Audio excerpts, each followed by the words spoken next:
Should I touch here? No. You can speak, it's loud, it'll pick it up. Okay, yes, sure. Thank you all for being here. It's a pleasure to be here this evening with you all. And I welcome you to all this meaningful occasion as we celebrate the 35th anniversary of the Hispanic-Latinx Center. 35 years, I think, is remarkable. And we are here to be testimonies of what we have accomplished throughout these years. So I'm Deborah Juncker, and I'm the director of the Hispanic-Latinx Center. And we are proud of the growth and development that we have achieved. I have worked enthusiastically to serve our community, providing valuable programs, resources that have a positive impact on the lives of countless individuals, especially our Latinx students. This two-day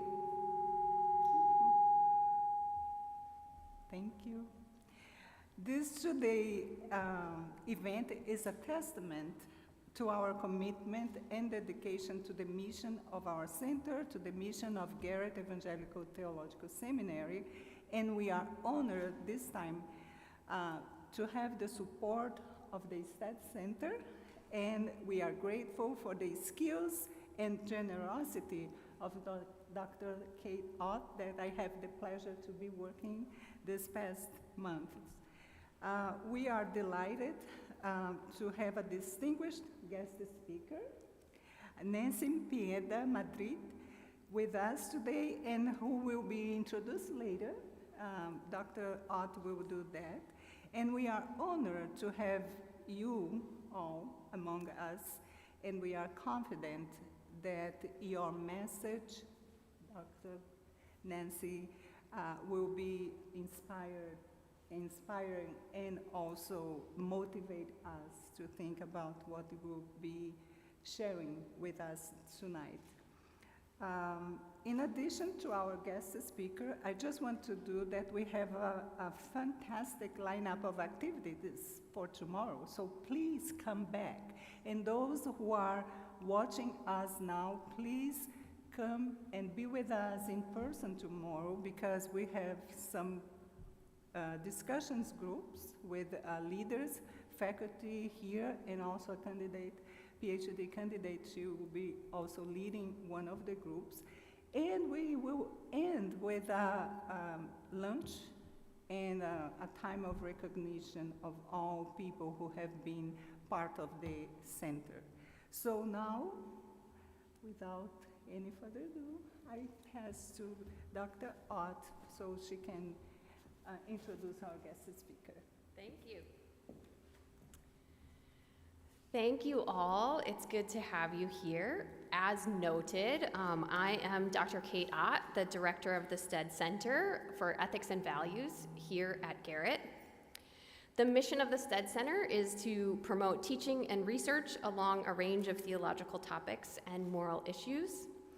And as the center continues to grow, we invite you to join us in the development of social ethics resources in response to current events and issues like those being discussed today. And we invite you to do so one conversation at a time. I'm grateful to Dr. Juncker for inviting me to co-sponsor this event.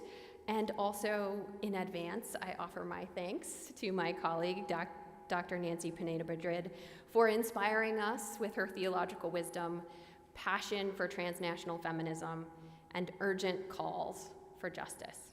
So without further ado, let me introduce Dr. Pineda Madrid, who holds the T. Marie Chilton Chair of Catholic Theology at Loyola Marymount University.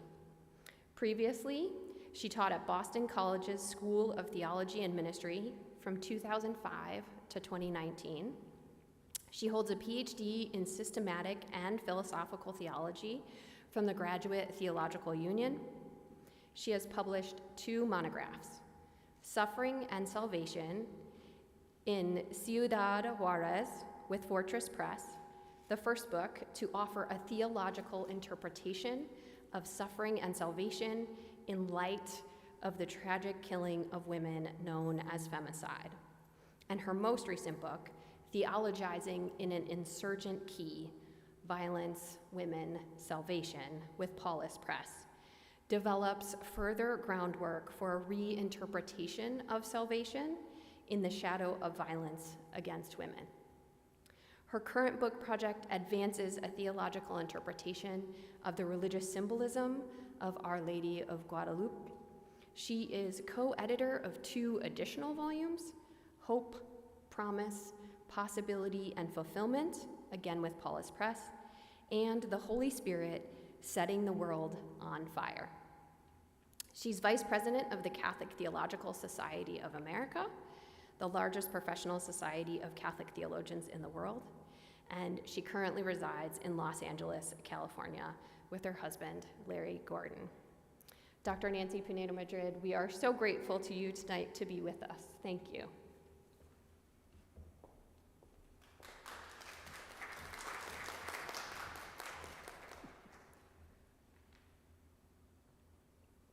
I want to begin by certainly thanking Dr. Kate Ott.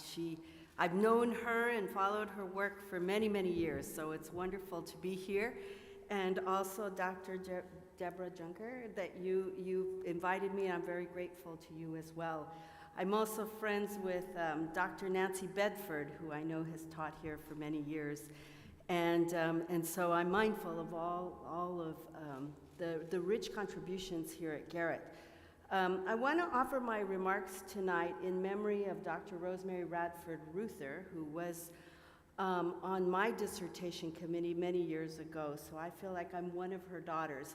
So even though this is my first occasion to visit Garrett, I feel like I have connections that have been here, certainly through Rosemary, for many, many years.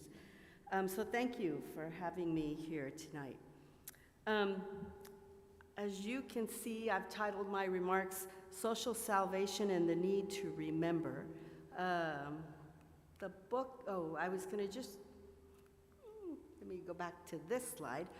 I was born in Albuquerque, New Mexico, and raised in El Paso, Texas. So I was raised right on the border. So you'll see that a lot of the work that I'm presenting today comes out of that historical context, El Paso, Texas. And these are the 2 books that Dr. Ott mentioned, my 2 monographs, and then these 2 books are the other 2 edited collections that I have. So let me begin today by saying that there's a question that has haunted me for a very long time. Namely, how does the question of salvation become urgent and insistent? An urgent and insistent concern in what in our human experience leads us to the question of salvation. What puts it on the table? And why does this question become urgent and insistent, demanding a response? We know that evil always confronts Christianity with the most severe of challenges. Violence mars and destroys lives. In the shadow of evil, how might Christianity offer a credible vision of salvation? That's what I'm struggling with tonight. My remarks are going to be organized in 3 sections, and these are the 3 sections that I'm going to cover. Namely, evil giving rise to the question of salvation. How does the question of salvation surface at all? It surfaces often through the experience of evil. And then the givenness of a particular evil, namely the evil of feminicide. And then third, the need to remember, and I'm using the word remember here in a couple of ways, certainly remember in terms of memory, to be sure, but also to knit together again, the membering, the remembering, the knitting together what has been fractured and broken. So in all of those senses. So this is what I will be discussing. So to begin with, see if I this here? Oh, there. Okay, the first.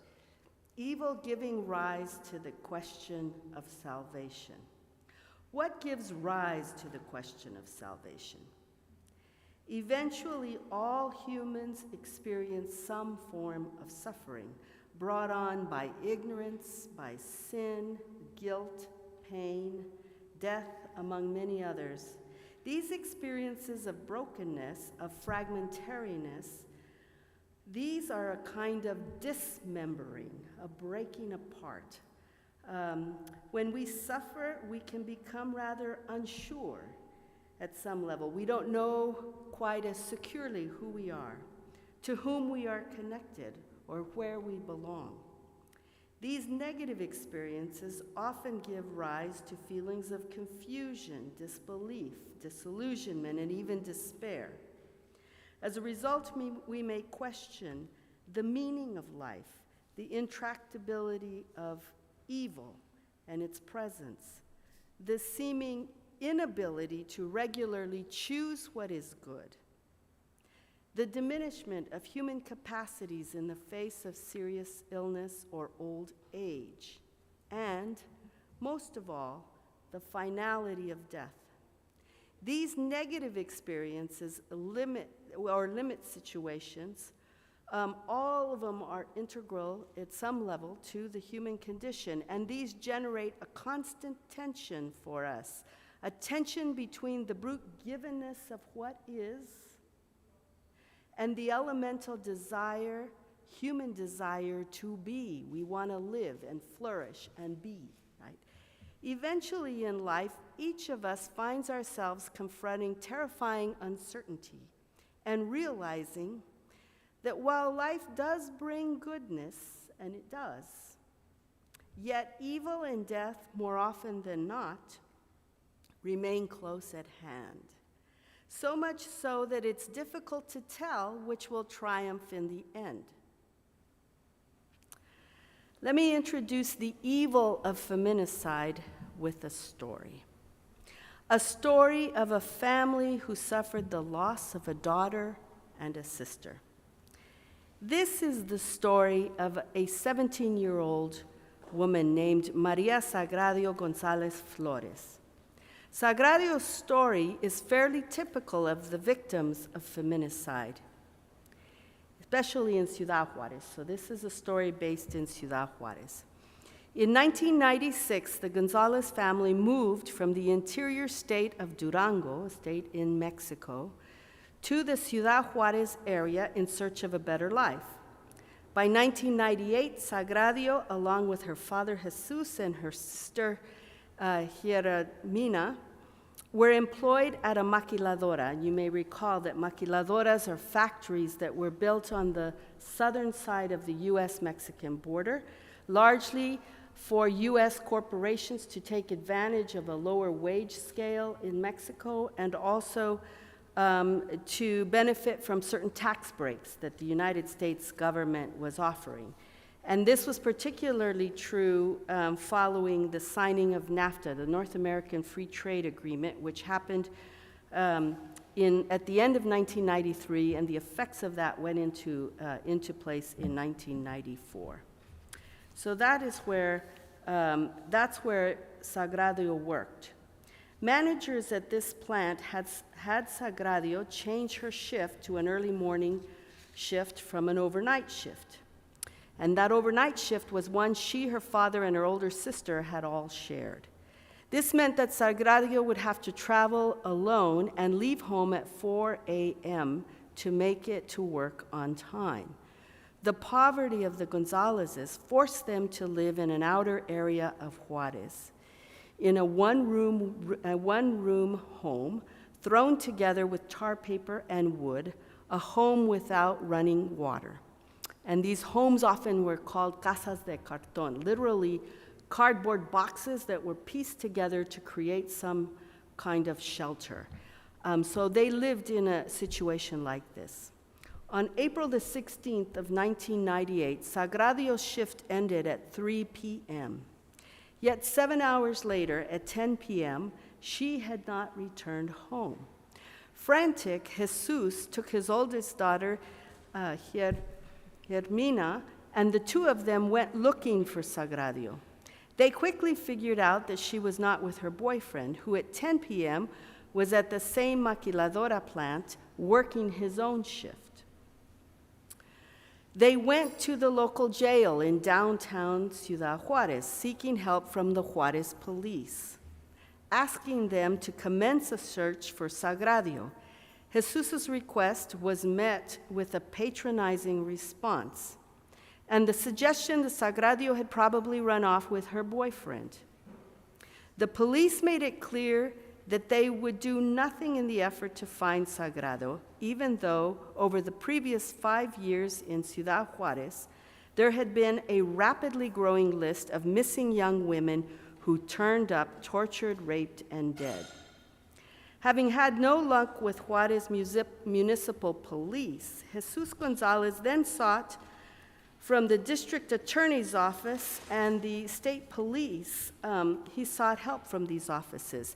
They were charged, of course, with handling the investigations of the string of murdered young women in Ciudad Juarez. But this office, too, rebuffed Jesus, Sagradio's father, claiming that he had to wait 24 hours before he could file a missing persons report. He argued that he was looking for his daughter alive and not dead, but to no avail. After checking the local area hospitals, Jesus and his son, Juan, began their own search for Sagrario along the path she typically traveled. Fairly quickly, the family sought the help of neighbors who organized themselves and began a search in the desert where other victims had been found. After the family had been searching for 2 weeks, they learned that a body had been found in the desert called Loma Blanca. See, I'm having trouble getting this to move. I'm not really sure why.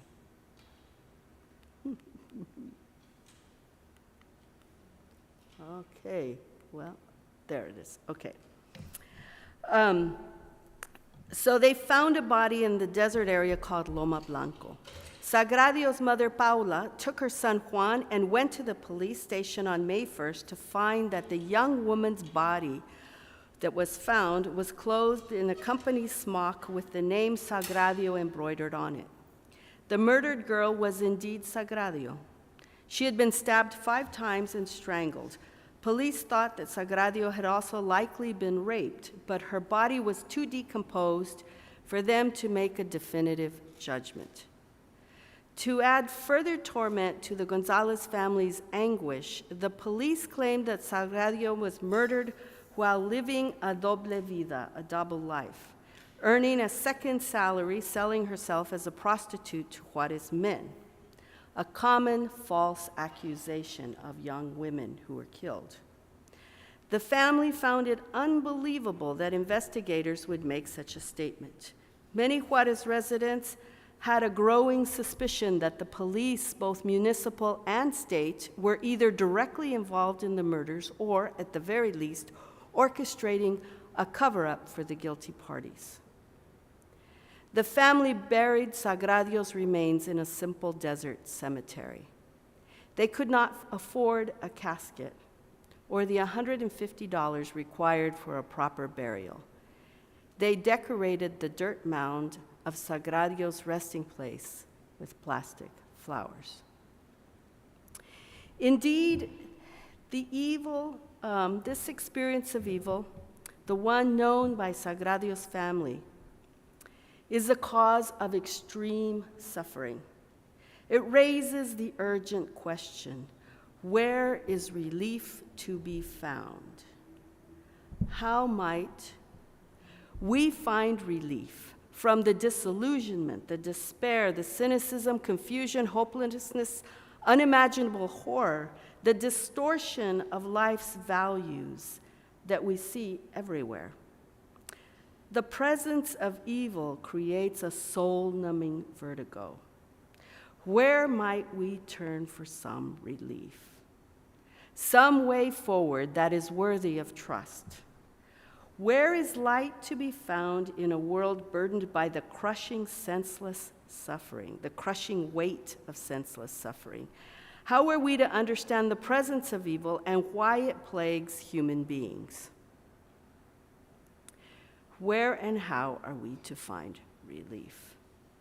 You can imagine Sagradio's family asking these questions over and over and over. Almost always, we come to recognize our need for salvation, neither exclusively nor even primarily through our reception of an external revelation such as the Bible, but rather as a result of our individual experience of the fragmentary, broken, and capricious character of our lives. A kind of dismembering causes many of us to seek salvation. As individuals and as a society, sooner or later, life experiences arise that bear the potential to open us up to the depth dimension of life, the deep-seated yearning for greater meaning, and for the more that life has to offer, yet what we don't see in our experience, right? Okay, so that gives you a sense of where this question and how it erupts. So let me take us to our second point, the givenness of the evil of feminicide. Along a continuum of violence against women, there are many forms of violence against women. Feminicide is the most extreme form of gender-based violence against women. Violence, according to the World Health Organization, is the intentional, and I quote, the intentional use of physical force or power, threatened or actual, against oneself, another person, or against a group or community that either results in or has the high likelihood of resulting in injury, death, psychological harm, maldevelopment, or deprivation, close quote. And feminicide as a form of violence is the intentional killing of girls and women motivated by gender. It erupts based on stereotypes that firmly fix women's role, based on the inequitable power relations between women and men, based on destructive social norms that deem men inherently superior to women. In sum, it is the brutal assassination. Okay, I'm not sure why I can't get this to move. Should I, maybe if I point it here?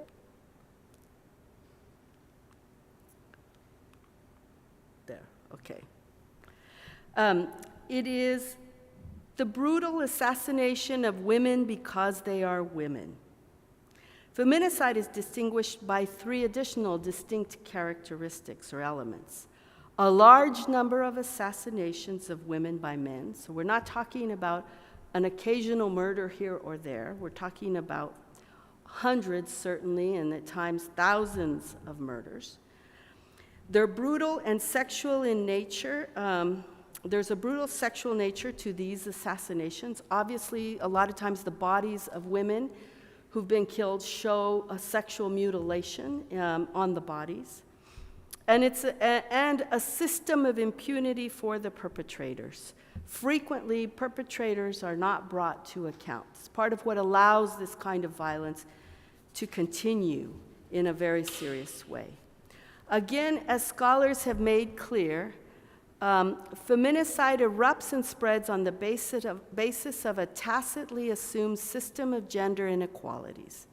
Like the violence of war, the violence against women is everywhere, and yet, and I quote, strong cultural, religious, economic forces conspire to hide this violence. I'm quoting this from work that's been done by Susan Thistlethwaite, who's done work on the war against women, the war that women know in their own bodies, and she's done a fabulous book on that very topic. Therefore, to give witness to the violence against women is even more necessary in order to stop the slaughter, because there's forces that hide this kind of violence. For more than 2 decades, the horror of feminicide has erupted on every continent of the world. So my second book is looking at it in terms of 9 different Latin American countries. And of the 25 countries with the highest rate of feminicide victims, a disproportionate number of those countries are located in Latin America. For the year 2021, the United Nations Gender Equality Observatory reported that, and I quote, 11 Latin American countries registered a rate equal to or greater than 1 victim of feminicide per 100,000 women in that country in a 1-year period of time. And these countries included Argentina, Bolivia, Brazil, El Salvador, Guatemala, Honduras, Mexico, Panama, Paraguay, the Dominican Republic, and Uruguay, and many others. Really, there's no country that is not touched by this violence. But those countries in particular have very high rates. And of these particular countries that I just named, the highest rates of feminicide or femicide, let me just make a comment first before I talk about those with the highest rates. There's 2 terms here, femicide and feminicide. You'll see that I'm using feminicide. Feminicide is my preferred term because it relates to the political dimensions that this violence, of why this violence is occurring. And it's referring to violence on a structural, systemic level. Femicide often can be used to refer to 1 killing or 2 killings that are isolated, not necessarily a systematic killing.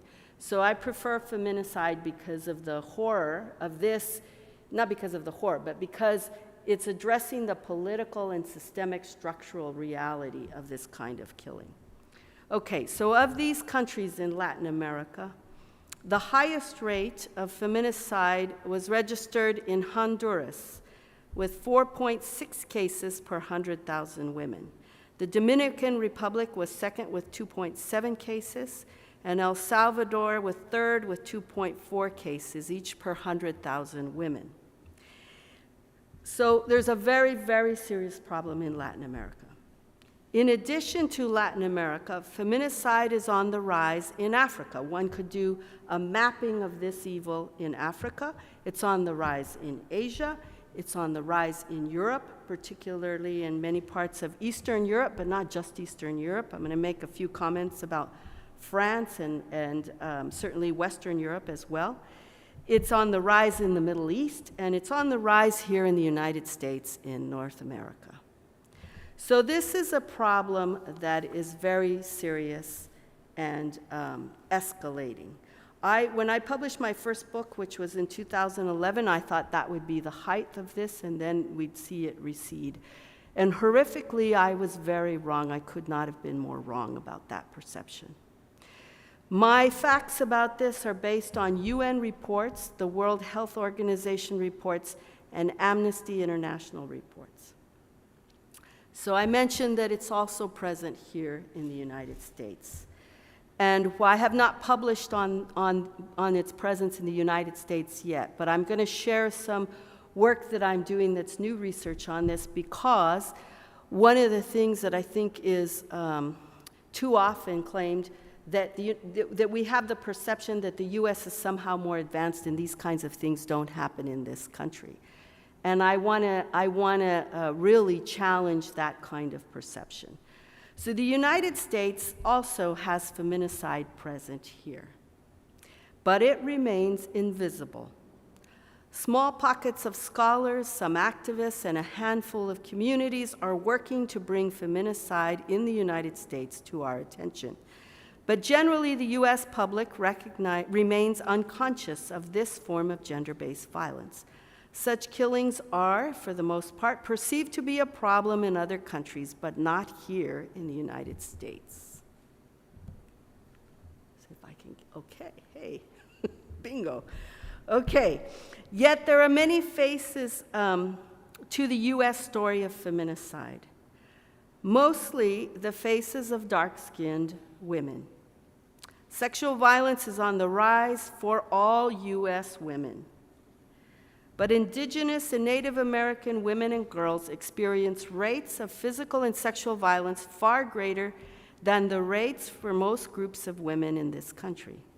Today, I'll focus on the story of indigenous women in the United States, who have been among the most severely impacted by feminicide. I'm actually right now also looking for a lot of research on Latinas here in the United States. I'm looking particularly right now at Southern California. And so that's something that I'm pursuing. I have reason to believe that it's here, even though, to be honest, that the research is still very much in a nascent form. So there's a lot more to discover. But today I'm going to focus on Native American women. To understand feminicide as a trauma known by indigenous women, it is key to recognize the larger context of violence that tragically marks Native women's lives. For example, the National Institute of Justice found that more than 4 in 5 American Indian and Alaska Native women, 84.3%, have experienced violence in their lifetimes, close quote. That's a quote from the National Institute of Justice. And for the year 2017, the FBI's National Crime Information Center received more than 5,700 reports of missing and murdered indigenous women and girls. In 2018, and I quote, the Center for Disease Control and Prevention reported homicide as one of the leading causes, often the third leading cause of death, among American Indian and Alaska Native women. Bear in mind that in the United States as a whole, between 60 and 71% of all indigenous peoples, all Native Americans and Alaska Natives, live in urban or rural areas that are not tribal land, accordingly not on a reservation. Murdered and missing Native American women is not primarily a reservation tragedy. One report that is frequently cited in a lot of the work that I've read, see, maybe this will help me. I wonder if maybe, is there somebody up there that could help me with it? Can you just advance it for me, because I can't, this is not, I don't know why I can't get it to work.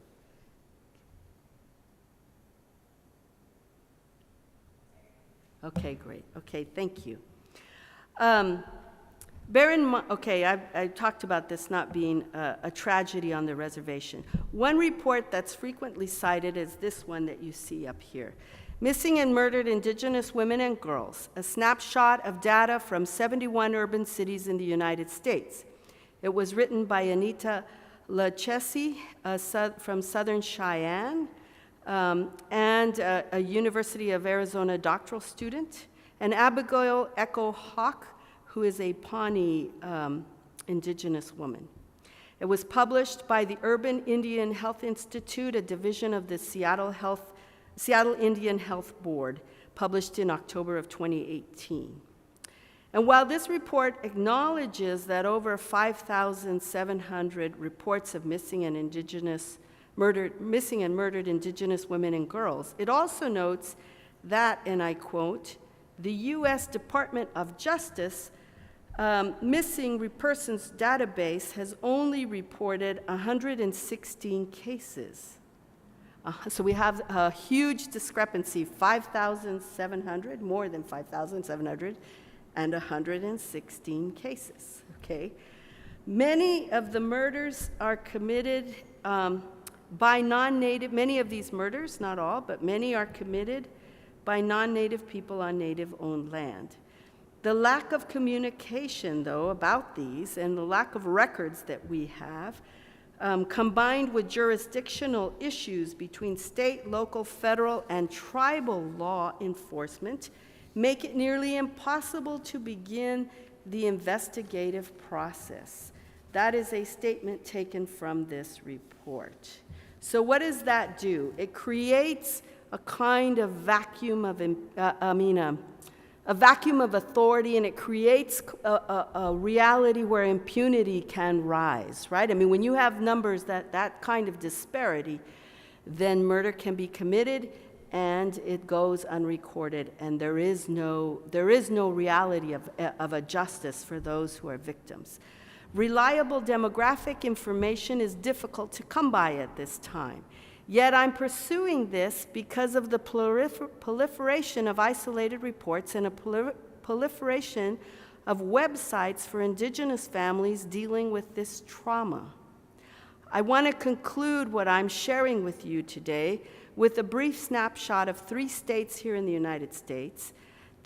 I'm only looking at 3 states, but they indicate a much more widespread problem. So I'm going to begin with the state where I was born, New Mexico.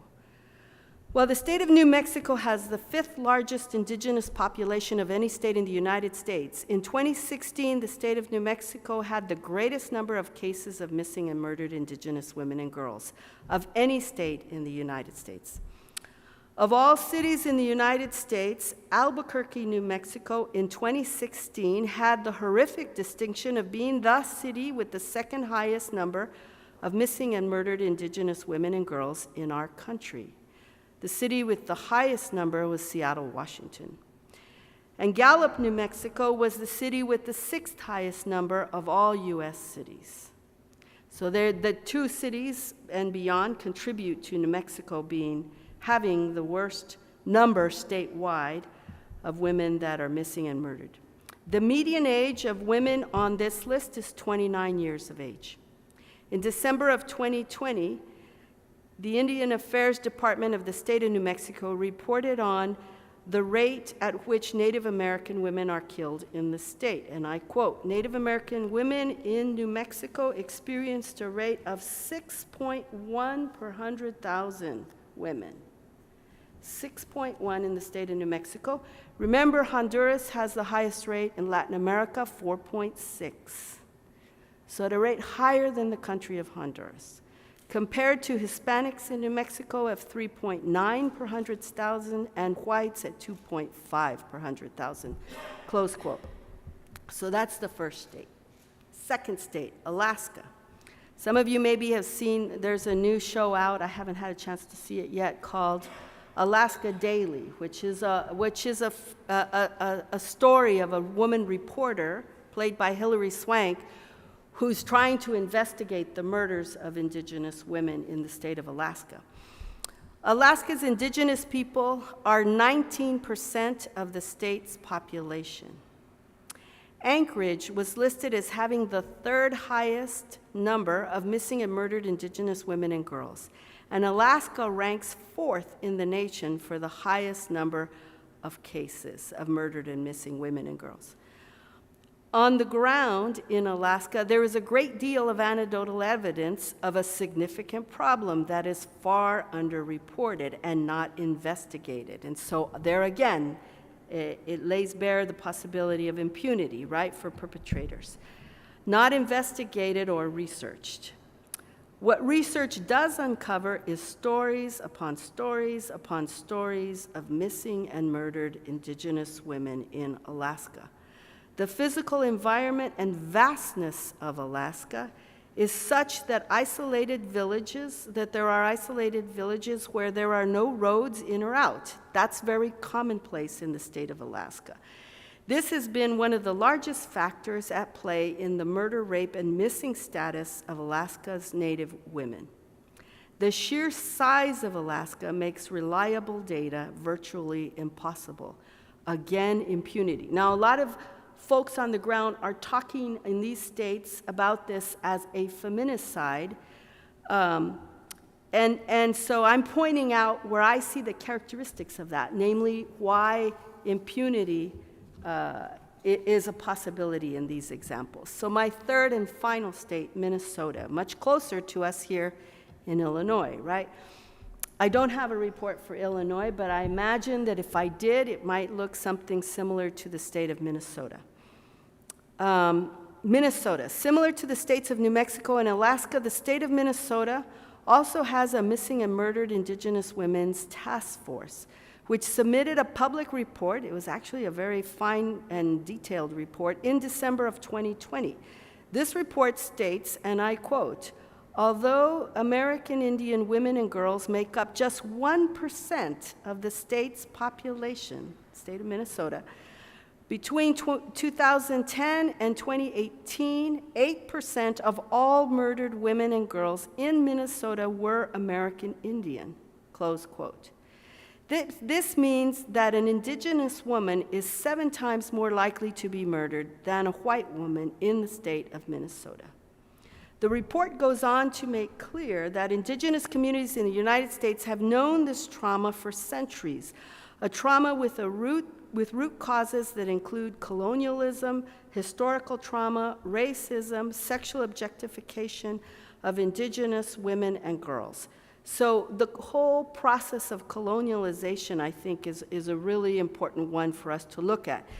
And recently, in December of 2023, not December, sorry, in March 30th of 2023, so just in the last couple of weeks, Pope Francis repudiated the Catholic doctrine of discovery, which was part of what facilitated the colonialization project here in the United States, and it served to legitimize the taking of Native American lands when Europeans came into U.S. territory. So he decided to pull that back, and I think to officially pull that back. And I think that's, and to repudiate it, which I think is a step in the right direction, of course. But obviously, one that is way, way, way long overdue by centuries. So let me summarize a few things here. Women of color know the tragedy of feminicide in the United States, a problem much greater and more complex than the snapshots I have just shared with you. Research on this U.S. problem is still in a very beginning state. Feminicide, the killing of women because they are women, remains invisible. First, because violence, and in particular violence against women, has been normalized. In general, the normalization of violence in Western culture targets the most vulnerable populations, especially women and people of color, and those that are poor, alongside other people, of course.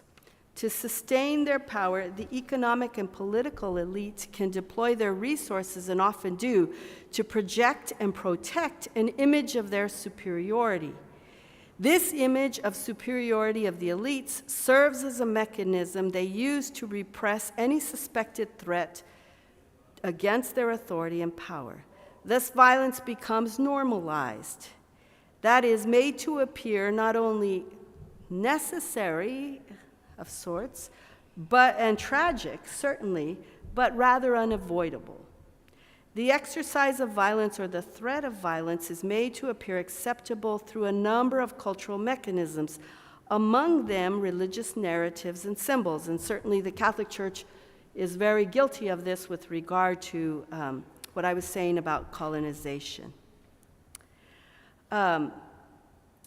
So this invisibility, the idea of colonization is necessary and desirable at all costs because it brings, the thinking was, because it brings salvation to those who do not know Jesus Christ. Under that mindset, much has been done to advance a colonization.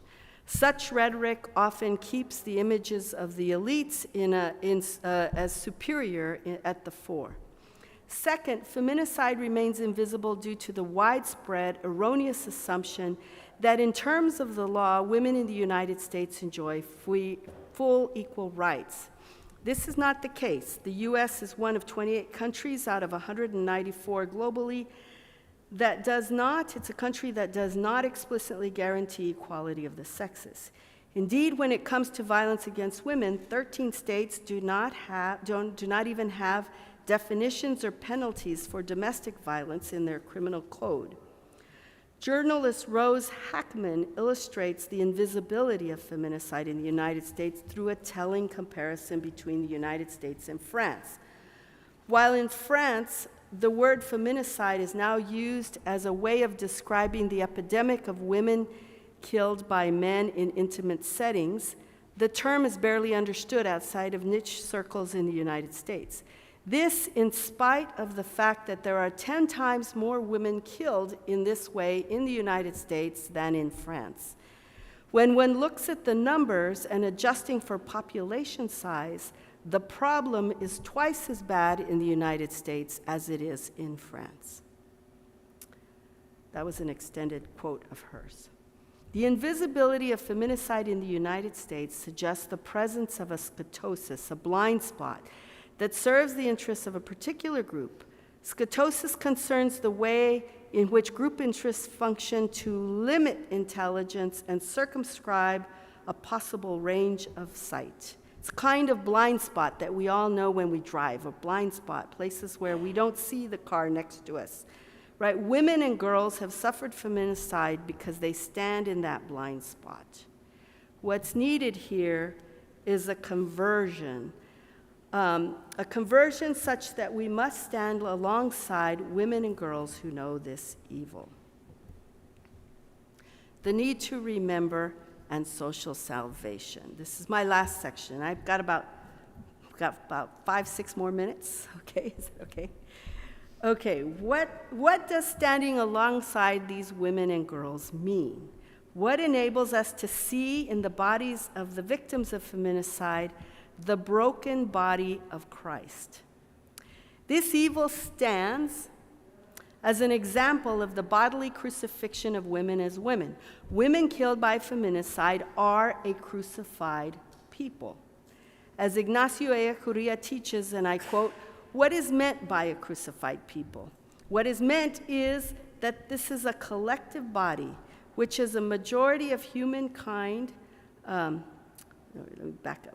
What is meant by crucified people here is that collective body, which as the majority of humankind owes its situation of crucifixion to the way society is organized and maintained by a minority that exercises dominion through a series of factors, which taken together and given their concrete impact within history, must be regarded as sin. Close quote. Thus, a crucified people is not simply people who know suffering, but a particular group who suffer because of their shared historical reality, their collective vulnerability. The victims exemplify a group from whom the sin of the world continues to take away all human form, and whom the powers of this world dispossess of everything, seizing even their lives above all their lives. There is no more apt theological description of the victims of feminicide. Only in recognizing those who suffer feminicide as a crucified people can the broken body of Christ be seen for what it is today. What we need is a remembering. Remembering has everything to do with the Christian belief in the mystical body of Christ. As Sean Copeland teaches us, and I quote, "Metaphorically, the mystical body of Christ is a compact way of speaking about the role of the supernatural in healing, unifying, and transforming our broken body of bones." The mystical body is a rich, multivalent way of signifying the concrete oneness of humanity, Christ's identification with the one human race in his own body, the New Testament language about the body, and the sacrament of the Eucharist. The bodies of many women who are assassinated carry a political message. And that was close quote. Eucharist was close quote on Sean Copeland.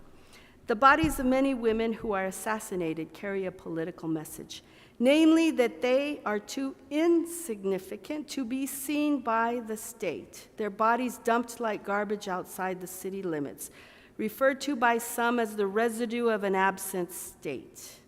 But in Mexico, a lot of folks talk about women as ciudadana X, meaning their citizenship has no meaning because they are not protected by the state. We expect the state to protect us in whatever country we reside, right? But that there's a growing body of people for whom that is not the case. Slowly, these dead cease to have ever existed, forgotten.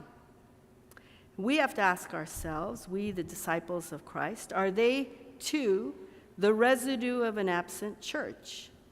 Do we who are the disciples of Christ also regard these dead as existing apart from what we mean when we talk about the mystical body of Christ? How are disciples of Christ today to remember the mystical body of Christ such that it includes these murdered women?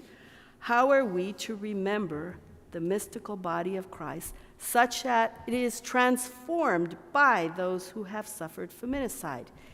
In other words, only by remembering these murdered women can we embrace the oneness of humanity of us all. There we go. So this is one way that these murdered women were remembered in Ciudad Juarez. Early on, as these deaths started happening, telephone poles, like you see here to the left, were painted pink with a cross on them for every woman who was killed. And so slowly, as those numbers rose, the number of poles that looked like this also rose in the city. So you have a public awareness of what's going on there. Remembering the victims of feminicide through public rites and symbols has a great regenerative power, a power unleashed to recreate the world, to create it anew. Carlos Mendoza Alvarez, a theologian from Mexico, urges, and I quote, "The rites and religious symbols in memory of the disappeared or of people killed by evil forces, this remembering makes visible in a collective way the will to live, the will to life of communities of survivors." So you see this here as well in these women that are protesting these deaths, these murders. In short, the celebration of life is the spiritual dimension of epistemological and active practices of resistance that refuse to accept death as having the last word on people who are excluded, discriminated, disappeared, or killed. Therefore, there is nothing more political, in the most radical sense of the term, than a celebration of the dead as living, located in the remembrance of the community of survivors, and thus hope against all hope. It makes its way forward. Close quote. That's taken from Hope Against Hope, Romans 4:18. Indeed, a celebration of the dead as living is all the more potent in communities decimated by the ongoing killing of the innocent and the young. Grieving communities have much to teach us about what it means to be alive and about salvation as social. Human experiences of suffering, death, oppression, illness, ignorance, sin, brokenness, despair, loss, disorientation, fragmentariness, and more evil. Because of these kinds of experiences, humans yearn for release from their suffering. They yearn for healing and wholeness, for liberation from oppression. Indeed, Christians identify this yearning as the search for salvation. Christianity began because Jesus' first disciples experienced God's gift of salvation through their relationship with Jesus. They experienced Jesus as the bringer of God's salvation. Christianity endures to this day because throughout its 2,000-year history, disciples have continued to experience this same gift of salvation. For many theologians, every Christian understanding of Jesus Christ has its source in the experience of salvation. It's interesting, we have lots of courses in Christology in universities like this one. We have some courses on salvation, but often not so many, not as many as Jesus Christ. But if you read Christology, you know that our understanding of Jesus Christ, we find our understanding of that in the experience of salvation. If we human beings are unaware of our own need to be saved, then we lose our capacity to see and hear the suffering of others. Every Christian understanding of salvation has both an objective and a subjective dimension and sense. I'm taking this from Roger Haight. The objective dimension is what Jesus Christ did for human beings that has a salvific effect on human existence. In other words, what is the salvation mediated through Jesus Christ? That's the objective sense.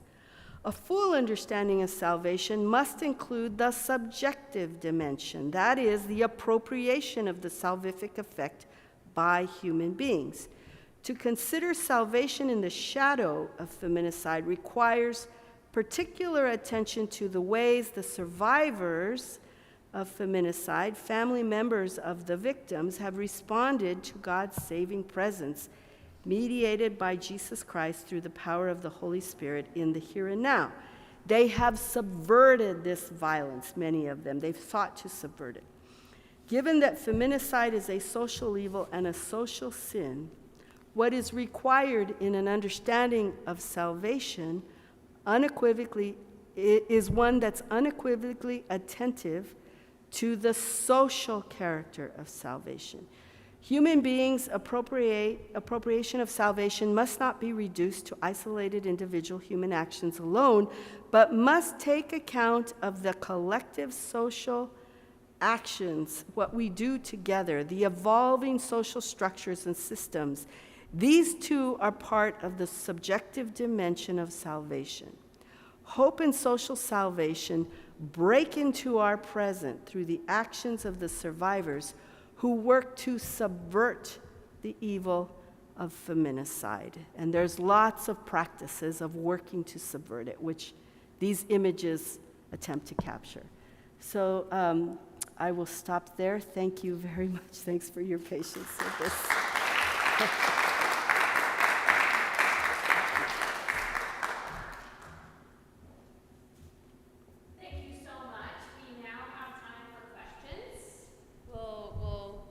About 10 extra minutes for questions.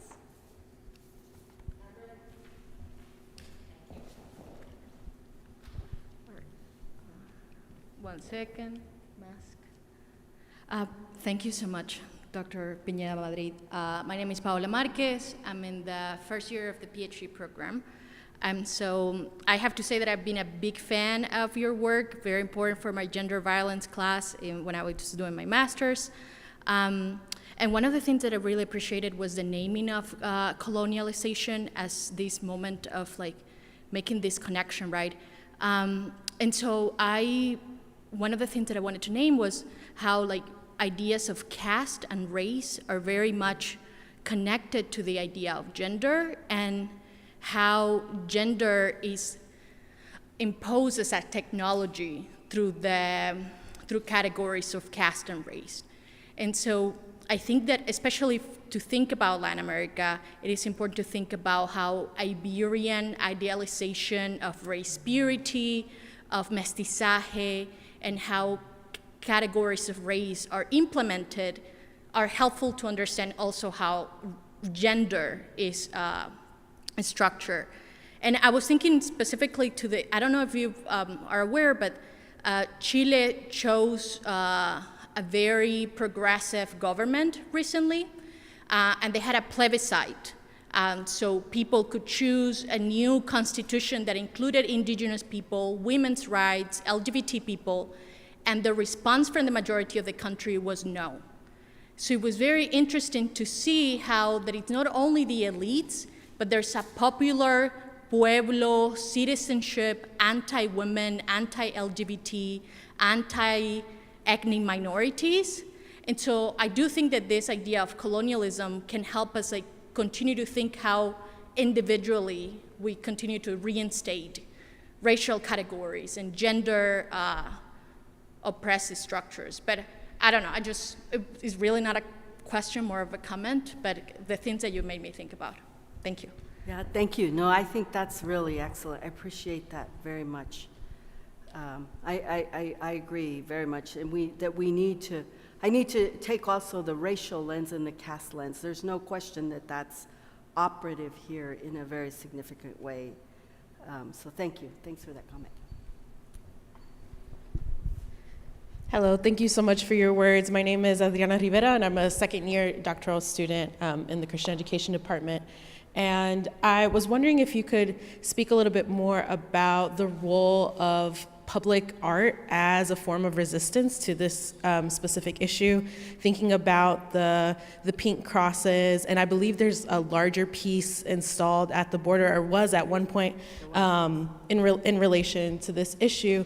And then thinking about the new research within the United States, I noticed the red handprint on the face is something that I've been noticing lately that certain celebrities or activists have also been using. So what might be I know this is very new research, but I'm wondering if you've seen any other visual representations trying to address the feminicide issue, specifically in this new context that you're exploring.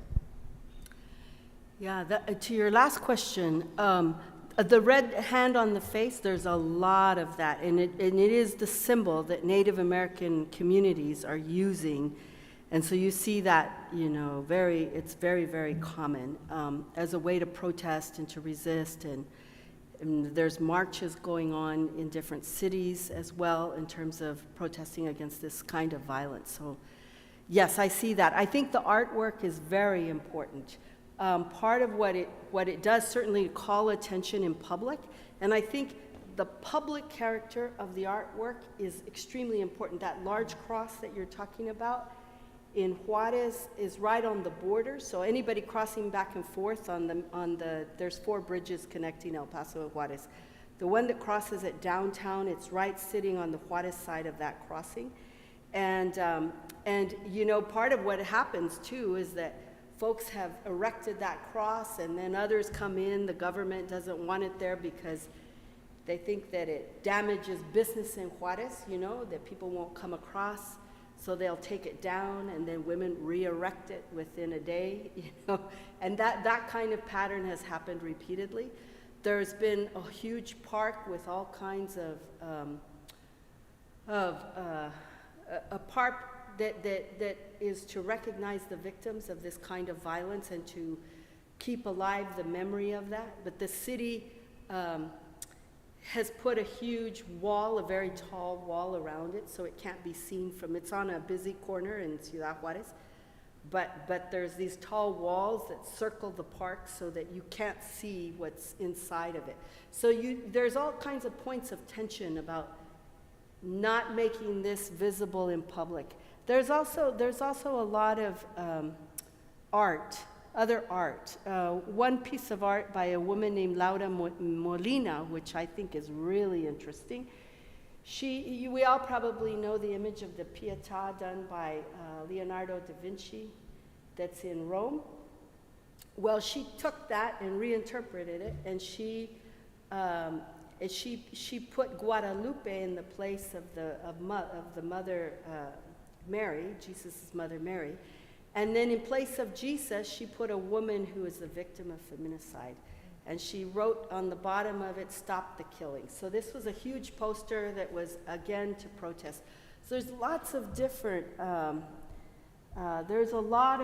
ways that the arts have been used to resist and protest this kind of thing. And many women in Chile, in fact, and also in Argentina and different Latin American countries, have come together in the public squares of their major cities and done like a certain kind of patterned dance move and a chant with that is absolutely protesting the feminicide. And so I've just been fascinated to see that both in Santiago, Chile, and also in Argentina. So that's starting to happen, or has been happening, not just starting, but it has happened.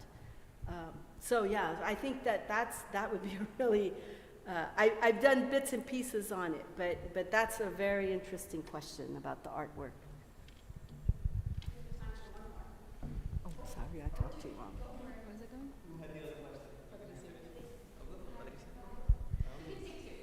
Thank you. So my name is Patricia Bonilla, also a doctoral student here at Garrett. All 3 of us mentees of Dr. Junker here. I don't necessarily have a question either. I just want to follow up on Paula's comment. I'm also thinking about the connection between capitalism and colonialism, and how it affects women in particular. I remember years ago showing the documentary Mujer Desaparecida, the documentary that came out in the early 90s, and it's alarming that these femicides, like you said, keep increasing, and this concept of the public and the private, right? Our disposability of labor, women's labor in the maquiladoras, and the interpersonal relationships of economic dependence of women on their husbands or their partners, and then they're disposable as well in those relationships. So I'm just interested in this kind of public-private connection between the capitalism, how it gets translated into these interpersonal relationships that continue to generate violence on a global scale, and then violence in our interpersonal relationships. Yeah. Well, I think capitalism is really at the heart of a lot of this, because there's a woman named Melissa Wright. Maybe you know her work. Have you seen her work? She wrote a book called Mujeres Desechables. Do you know that book? Okay. The reason I mention it, because she was talking about the maquilas. They would hire these young women to come in, and then they would be burned out with the repetitive work that they were doing over a period of a few years. And then they get rid of them, right? And they bring in a fresh group of women. So she was talking about exactly what you just said, the disposability of labor. That's one challenge. And then the other thing that happened, a lot of these families, like Sagradio's family, the story I shared didn't illustrate this, but in many of these families, the maquilas would want to hire women specifically and not men intentionally, because they felt women are more docile, they're not going to ask for rights. They're going to be very compliant. And so if they're mistreated, they won't complain. And so, so they were really interested in female labor. But at the same time, the men, because they often would come in family units, the husbands who were used to being, or the fathers used to being breadwinners of a family, were no longer able to find jobs, and they could not provide for their family. So that created all kinds of frustration, which also led to a certain violence, because the social way that families had historically operated, that was shifting radically. And women would often, once they were able to make some money, some of the women felt like, well, I don't want to be in a relationship with a man if it's not, if his job is to provide, but there's not more to it than that, and he's not really providing, and now he's getting violent. So it created lots of tension. Now, that's not the primary reason for the feminicides. I don't want to suggest that, but it is a factor among many factors. So I think you're on something very important. I think the microphone is dead, so I'll... Oh. Is it back? Ah, perfect. I'll keep my question brief. When it comes to the invisibility component that you've mentioned, I wonder how that relates to, I realize you're speaking of feminicide in a systemic sense, but I wonder if it relates to the particulars of who commits the murders. So we've talked about Native American women having high rates of feminicide. In Puerto Rico, this often comes up, and it comes up as a way of caricaturing, maybe that's the wrong word, but a way of framing Puerto Rican men as the problem, as if there aren't larger systems involved. I wonder if you can talk about how invisibility and who commits the specific act of murder, right? Like how those things are related, and how they're related to kind of colonial dynamics of masculinity, femininity, those kinds of things. Does that make sense? Yeah, I don't...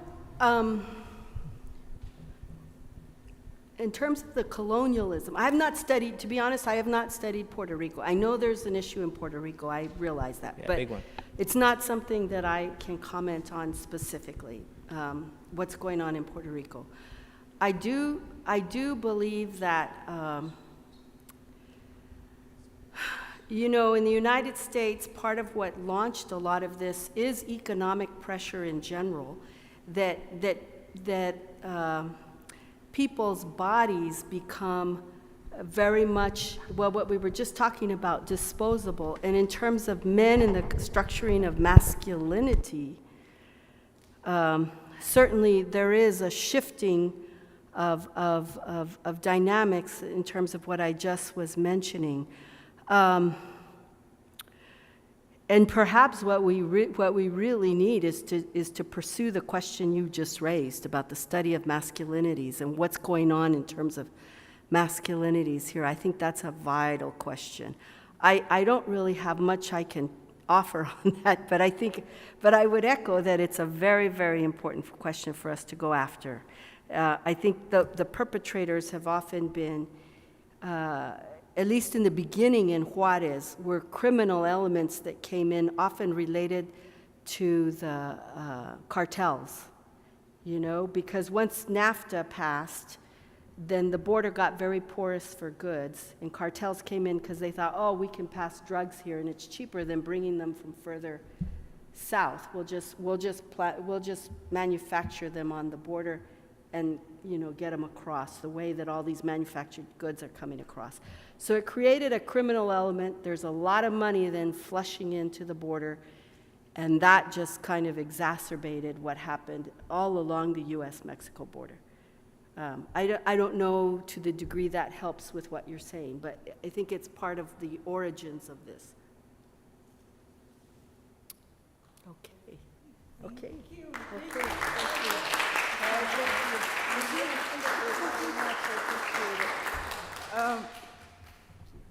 I cannot ask a question, but I make a comment and a question.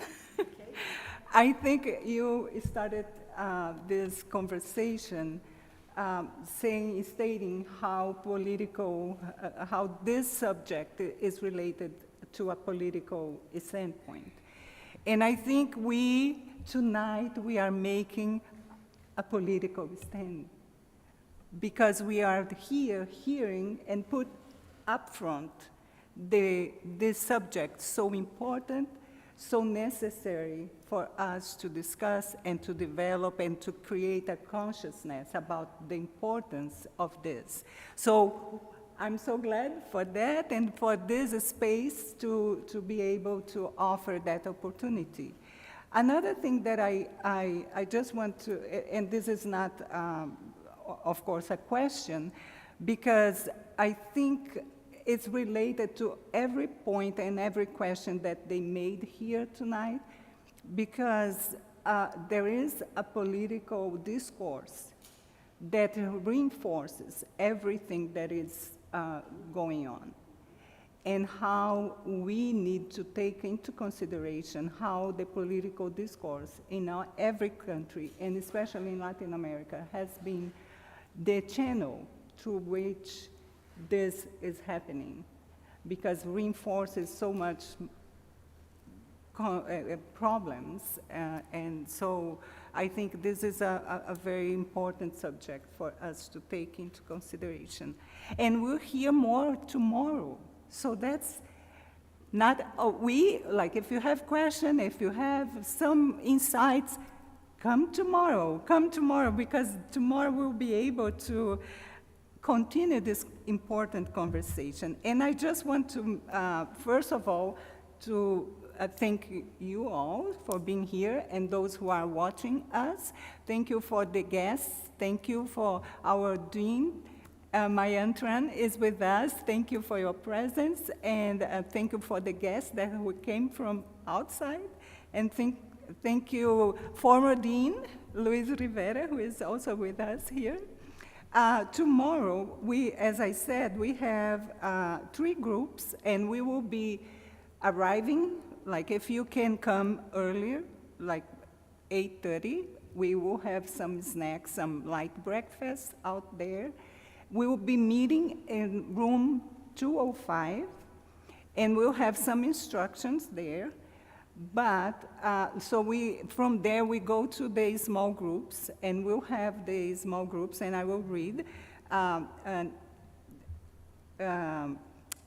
Nancy Bedford will be talking about theology in the face of feminicidal violence.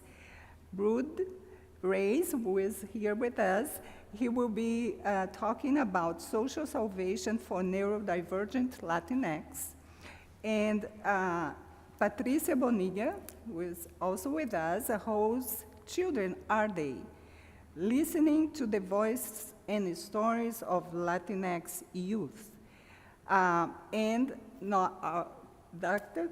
Kate Ott also will be online, and the title that she selected was Ética de lo Cotidiano. So for those who will be online, she will be leading these small groups. And the idea is, after the group come back, then Dr. Nancy Pineda Madrid will address us with final remarks, taking into consideration what the group discussed among themselves. So, and after that, we will be heading to Loader, and there it's another activities and time for fellowship. So we really appreciate your coming, your presence here tonight, and I hope we can see you tomorrow and bring someone with you, okay? So have a good and restful night. Thank you.